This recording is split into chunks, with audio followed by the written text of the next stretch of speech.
ಬೆಳಗಾವಿ ಜಿಲ್ಲೆಯಲ್ಲಿ ಈ ಬಾರಿ ನಿರೀಕ್ಷಿತ ಮಟ್ಟದಲ್ಲಿ ಮುಂಗಾರು ಮಳೆಯಾದ ಹಿನ್ನೆಲೆಯಲ್ಲಿ ಬೆಳಗಾವಿ ಮಹಾನಗರ ಸೇರಿದಂತೆ ಸುತ್ತಮುತ್ತಲಿನ ಗ್ರಾಮೀಣ ಪ್ರದೇಶಗಳಲ್ಲಿ ಕುಡಿಯುವ ನೀರಿನ ಸಮಸ್ಯೆ ತೀವ್ರ ಆಗುವ ಲಕ್ಷಣಗಳು ಕಾಣಿಸ್ತಾ ಇದೆ.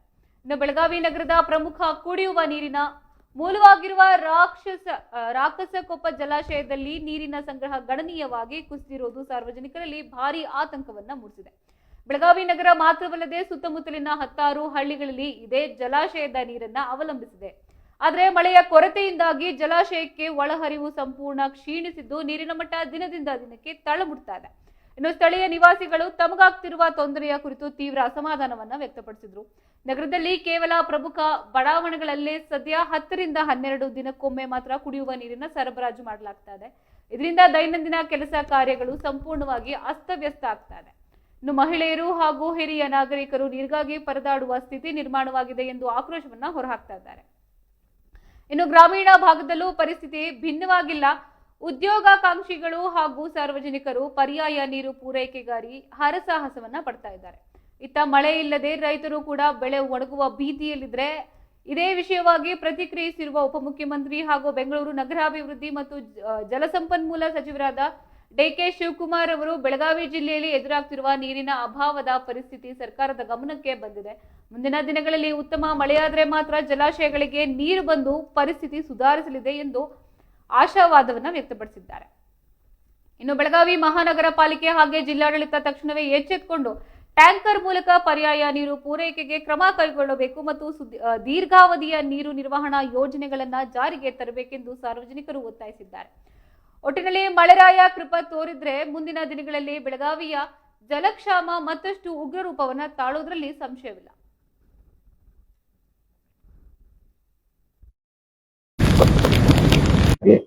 ಇವತ್ತು ನಾನು ಬಂದಿರ್ತಕ್ಕಂಥದ್ದು ನಮ್ಮ ಇಲಾಖೆ ಏನು ರೆವಿನ್ಯೂ ಇಲಾಖೆ, ಅದು ಬಹಳ ಮುಖ್ಯವಾದಂತ ಇಲಾಖೆ. ಇವತ್ತು ನೋಡಿ ಮಳೆ ಹೋಯ್ತು, ಮಳೆ ಹೋಗಿ 100 ವರ್ಷಗಳ ಹಿಂದೆ ಈ ರೀತಿ ಪರಿಸ್ಥಿತಿ ಬಂದಿರೋದು ಅಂತ ಹೇಳಿ 150 ವರ್ಷದ ಲೆಕ್ಕ ಹಾಕ್ತಾರೆ. ಈಗ ಅಷ್ಟು ಇವತ್ತು ಪರಿಸ್ಥಿತಿ ಇನ್ನೂ ಬಹಳ ಕೆಟ್ಟದಾಗಿ ಆಗ್ತದೆ ಅಂತೇಳಿ ಈಗ ತಾನೇ ನಾನು ಮಳೆಯದ್ದು ಮ್ಯಾಪ್ ನೋಡ್ತಾ ಇದ್ದೆ. ಇಡೀ ದೇಶದಲ್ಲಿ 75 ಭಾಗ ಡ್ರಾಟ್ ಆಗಿದೆ. ಇನ್ ಮಳೆ ಬರುವಂತ ಸೂಚನೆಗಳೇ ಇಲ್ಲ. ಅವರು ವೆದರ್ ಫೋರ್ಕಾಸ್ಟ್ ನೋಡಿದ್ರೆ ಮಳೆ ಬರುವಂತ ಸೂಚನೆಗಳೇ ಇನ್ನು ಮುಂದಕ್ಕಿಲ್ಲ. ಆ ರೀತಿ ಇದೆ. ಸ್ವಲ್ಪ ಭಾಗ ಮಹಾರಾಷ್ಟ್ರ, ಸ್ವಲ್ಪ ಭಾಗ ಆಂಧ್ರ ಪ್ರದೇಶ, ತಮಿಳುನಾಡು, ಆಮೇಲೆ ನಾರ್ತ್ ಈಸ್ಟ್ ಬಿಟ್ರೆ ಇಡೀ ದೇಶದಲ್ಲಿ ಇವತ್ತು ಮಳೆ ಕೈ ಕೊಟ್ಟಿದೆ. ಅದರಿಂದ ನಾವೆಲ್ಲ ಎಚ್ಚರಿಕೆಯಿಂದ ಇರ್ಬೇಕಾಗ್ತದೆ. ಅದಕ್ಕಾಗಿ ನಾನು ಇದನ್ನ ರಿವ್ಯೂ ಮಾಡೋಣ. ಅವರು ಡಿ.ಸಿ.ಗಳಿಗೆ 7 ಜಿಲ್ಲೆಯ ಜಿಲ್ಲಾಧಿಕಾರಿಗಳನ್ನು ಕೂಡ ಇವತ್ತು ಕರೆದಿದ್ದೇನೆ. ಅವರಿಗೆಲ್ಲ ಸೂಚನೆ ಕೊಡ್ತೀನಿ, ಏನೆಲ್ಲ ಕೆಲಸ ಆಗ್ಬೇಕು. ಬಡವರಿಗೆ ಕುಡಿಯೋ ನೀರಿನ ಸಮಸ್ಯೆ ಇರ್ಬೋದು, ಗುಳೆ ಹೋಗ್ಬಿಡ್ತಾರೆ, ಎಲ್ಲ ಕೆಲಸ ಹುಡ್ಕೊಂಡೆಲ್ಲ ಹೋಗ್ತಾರೆ. ಅದೆಲ್ಲ ಹೋಗ್ದಾಗೆ ನಾವು ಹೆಂಗೆ ರಿಟೈನ್ ಮಾಡ್ಬೇಕು ಜನರನ್ನ, ಅದನ್ನೆಲ್ಲ ಸ್ವಲ್ಪ ಚರ್ಚೆ ಮಾಡಿ ಅವರಿಗೆಲ್ಲ ಸೂಚನೆ ಕೊಟ್ಬಿಟ್ಟು ಹೋಗೋಣ ಅಂತ ಬಂದಿದ್ದೇನೆ. ಇವತ್ತು ನಾನು ಬಂದಿರ್ತಕ್ಕಂಥದ್ದು ನಮ್ಮ ಇಲಾಖೆ ಏನು ರೆವಿನ್ಯೂ ಇಲಾಖೆ, ಅದು ಬಹಳ ಮುಖ್ಯವಾದಂತ ಇಲಾಖೆ. ಇವತ್ತು ಬೆಳಗಾವಿ ನಗರದಲ್ಲಿ ಏನಿದೆ ಒಂದು 2-3 ದಿನ ನೀರು ಹೇಗಿದೆ ಸರ್ ಸ್ಥಿತಿ? ಈಗ ಬೆಳಗಾವಿ ನಗರದಲ್ಲಿ ನಾವು ನೋಡಿದ್ರೆ ಒಟ್ಟು 58 ವಾರ್ಡ್ಗಳಿರುತ್ತೆ. ಈ 58 ವಾರ್ಡ್ ಅಲ್ಲಿ 10 ವಾರ್ಡ್ಗೆ ಈಗ ಆಲ್ರೆಡಿ 24/7 ಏನು KVDFC ಇಂದ LNT ಕಡೆಯಿಂದ ಇಂಪ್ಲಿಮೆಂಟ್ ಆಗ್ತಾ ಇದೆ, ಅದು ಅನುಷ್ಠಾನ ಆಗಿದೆ. ಉಳಿದಿರ್ತಕ್ಕಂಥ 48 ವಾರ್ಡ್ಗಳಲ್ಲಿ 4 ರಿಂದ 5 ದಿನಗಳಿಗೊಮ್ಮೆ 2.5 ಗಂಟೆ ತಾಸು ಒಂದು ನೀರು ಸರಬರಾಜು ಮಾಡೋ ಒಂದು ಇದು ನಡೀತಾ ಇದೆ ಅಟ್ ಪ್ರೆಸೆಂಟ್. ಈಗ ನೋಡಿದ್ರೆ ಬೆಳಗಾವಿ ಜಿಲ್ಲೆಯಲ್ಲಿ ಒಟ್ಟು ನಮ್ಗೆ 105 MLD ನೀರನ್ನ ನಾವು ಪೂರೈಸ್ತಾ ಇದೀವಿ. ಈ 105 MLD ನೀರು ರಕ್ಕಸ್ಕೊಪ್ಪದಿಂದ ಈಗ ನಮ್ಗೆ 40 MLD ಬಂದ್ರೆ, ಹಿಡ್ಕಲ್ ಜಲಾಶಯದಿಂದ ಒಂದು 30 MLD ಈಗ ನಮ್ಗೆ ಲಕ್ಷ್ಮಿ ಟೆಕ್ ಇದರಲ್ಲಿ ಪ್ರೋಸೆಸ್ ಆಗಿ ನಮ್ಗೆ ಬರತಕ್ಕಂಥದ್ದು.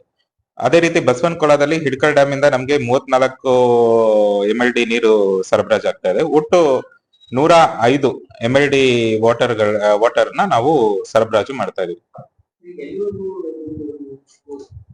ಈಗ ನಮ್ಗೆ ಜೂನ್ ತನಕ ಕಂಪ್ಲೀಟ್ ಆಗಿ ಪ್ಲಾನ್ ಮಾಡ್ಕೊಂಡಿದೀವಿ. ಏನಂದ್ರೆ ಮುಂದೆ ಇನ್ನ ರಾಷನಿಂಗ್ ಏನಾಗುತ್ತೆ, ಈಗ 4 to 5 days ನಾವೇನ್ 2.5 hours ಬಿಡ್ತಾ ಇದೀವಲ್ಲ, ಅದನ್ನ ನಾವು ಅನುಗುಣವಾಗಿ ರಾಷನಿಂಗ್ ಮಾಡ್ಕೊಂಡು ಒಂದು 2 hours ಗೆ ರೆಡ್ಯೂಸ್ ಮಾಡೋಂತ ಒಂದು ಇದನ್ನ ಮಾಡ್ಬೇಕಾಗತ್ತೆ. ಜೂನ್ ಎಂಡ್ ತನಕ ನಮ್ಗೆ ಏನು ಪ್ರಾಬ್ಲಮ್ ಇಲ್ಲ, ಎಲ್ಲ ಕರೆಕ್ಟ್ ಆಗಿ ಮಾಡ್ಕೊಂಡಿದೀವಿ. ಒಂದೇನಂದ್ರೆ ಇನ್ನೊಂದು ಅಡಿಷನಲ್ ಆಗಿ ನಮ್ಗೆ 840 ಬೋರ್ವೆಲ್ಗಳು ನಮ್ಮ ಪಾಲಿಕೆ ವ್ಯಾಪ್ತಿಯಲ್ಲಿ ಇರ್ತವೆ. ಅದನ್ನೆಲ್ಲ ಸುಸ್ಥಿತಿಯಲ್ಲಿ ಮೈಂಟೈನ್ ಮಾಡೋದು, ಅದರಿಂದ ನೀರು ಸರಬರಾಜು ಮಾಡೋದು ಒಂದು ವ್ಯವಸ್ಥೆಗಳನ್ನು ಕೂಡ ಮಾಡ್ತಾ ಇದೀವಿ. ಇದ್ರ ಜೊತೆಗೆ ಅಡಿಷನಲ್ ಆಗಿ ಇನ್ನೊಂದು ಕೆಲವು ಖಾಸಗಿ ಬೋರ್ವೆಲ್ಗಳನ್ನು ಕೂಡ ಗುರುತಿಸಿ ಇಟ್ಕೊಂಡಿದೀವಿ. ಅವಶ್ಯಕತೆ ಬಿದ್ದಲ್ಲಿ ಅದನ್ನು ಕೂಡ ನಾವು ಅದನ್ನು ಕೂಡ ತಗೊಳ್ಳುವಂತ ಕ್ರಮ ಮಾಡಿದ್ವಿ. 2 ಗಂಟೆ ಏನಲ್ಲ ಸರ್ ನೀರು ಎಷ್ಟು ದಿನ ತುಂಬ? 4 to 5 days.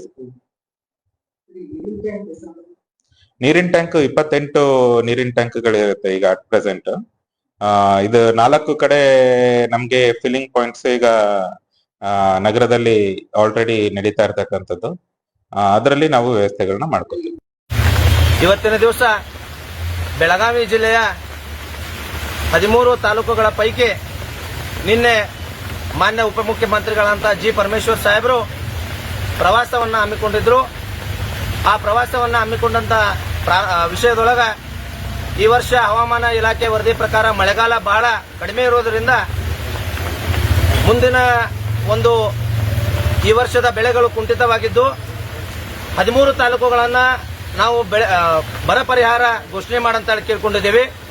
ಅದೇ ರೀತಿ ಈ ಬೆಳಗಾವಿ ಗ್ರಾಮೀಣ ಕ್ಷೇತ್ರಕ್ಕಾಗಿರ್ಬೋದು ಹಾಗೂ ನಗರ ಪ್ರದೇಶಕ್ಕಾಗಿರ್ಬೋದು ಕುಡಿಯುವ ನೀರಿನ ಸರಬರಾಜನ್ನ ರಕ್ಕಸ್ಕೊಪ್ಪ ಡ್ಯಾಮ್ನಿಂದ ಮಾಡಲಾಗುತ್ತದೆ. ಈ ವರ್ಷ ಕೇವಲ ಇನ್ನೊಂದು 4-5 ದಿವಸಗಳ ಈ ಗ್ರಾಮೀಣ ಪ್ರದೇಶಕ್ಕೆ ಮತ್ತು ಬೆಳಗಾವಿ ಕ್ಷೇತ್ರಕ್ಕೆ ಆಗುವಷ್ಟು ನೀರು ಮಾತ್ರ ಇರುವುದರಿಂದ ನಿನ್ನೆ ಜಿಲ್ಲಾಧಿಕಾರಿಗಳಿಗೆ ಉಪಮುಖ್ಯಮಂತ್ರಿಗಳು ಮುಂದಿನ ಏನು ನೀರು ಅಭಾವ ಆಗುತ್ತದ, ಕುಡಿಯುವ ನೀರಿನ ಅಭಾವ ಆಗ್ತದ, ಅದಕ್ಕೆ ಸೂಕ್ತ ಕ್ರಮವನ್ನು ತೆಗೆದುಕೊಳ್ಳ್ರಿ ಅಂತೇಳಿ ಆದೇಶವನ್ನ ಮಾಡಿ ಹೋಗಿದರು. ಒಟ್ಟಾರೆ ಈ ವರ್ಷ ಅಂತರ್ಜಲ ಇವರು ಸರ್ಕಾರದಿಂದ ಈ ಕಳೆದ ವರ್ಷ ಆಗಿರ್ಬೋದು 2-3 ವರ್ಷಗಳಿಂದ ಅಂತರ್ಜಲ ಮಟ್ಟವನ್ನ ಮಾಡಬೇಕಂತೇಳಿ ಕೋಟ್ಯಾಂತರ ರೂಪಾಯಿಯನ್ನ ಸರ್ಕಾರ ಒಂದು ಕವಲಿಗಳನ್ನ ಮಾಡಲು ಹಾಕಿದ್ದಾರೆ. ಆದ್ರೆ ಈ ಸರ್ಕಾರದ ಕೋಟ್ಯಾಂತರ ರೂಪಾಯಿ ಯಾವುದೇ ತರಹದ ಕೆಲಸ ಆಗಿಲ್ಲ. ಕೆಲಸ ಆದರೂ ಕೂಡ ಅವು ಸಕ್ಸಸ್ ಆಗಿಲ್ಲ.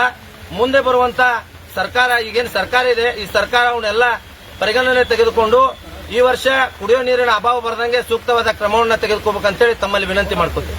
ಇದರಲ್ಲಿ ಮೂಲತಃವಾಗಿ ಅಧಿಕಾರಿಗಳ ತಪ್ಪಿದೆ. ಯಾಕಂದ್ರೆ ಅಂತರ್ಜಲವನ್ನ ಹೆಚ್ಚಿಗೆ ಮಾಡಬೇಕಂತೇಳಿ ಪ್ರತಿಯೊಂದು ಗ್ರಾಮ ಪಂಚಾಯತಿ ವ್ಯಾಪ್ತಿಯೊಳಗೂ ಕೂಡ ಇಂಗು ಗುಂಡಿಯನ್ನ ನಿರ್ಮಾಣ ಮಾಡಲು ಸರ್ಕಾರ ಆದೇಶ ಹೊರಡಿಸಿತ್ತು. ಈ ಸುಮಾರು ಗ್ರಾಮಗಳಲ್ಲಿ ಇಂಗು ಗುಂಡಿಯನ್ನು ಮಾಡಿದ್ದಾರೆ. ರೊಕ್ಕ ತೆಗಿಲಿಕ್ಕೆ ಮಾತ್ರ ಇದರಲ್ಲೇ ಅಧಿಕಾರಿಗಳ ಶಾಮೀಲನೂ ಇದ್ದಾರು. ಆಮೇಲೆ ಈ ರೈತರ ಹೊಲಗಳಿಗೆ ಕಾವಲಿಗಳನ್ನ ಮಾಡಿ ಅಲ್ಲಲ್ಲಿ ಇಂಗು ಗುಂಡಿಯನ್ನ ಮಾಡುವಂತ ಸರ್ಕಾರ ಒಂದು ಆದೇಶವನ್ನು ಹೊರಡಿಸಿತ್ತು.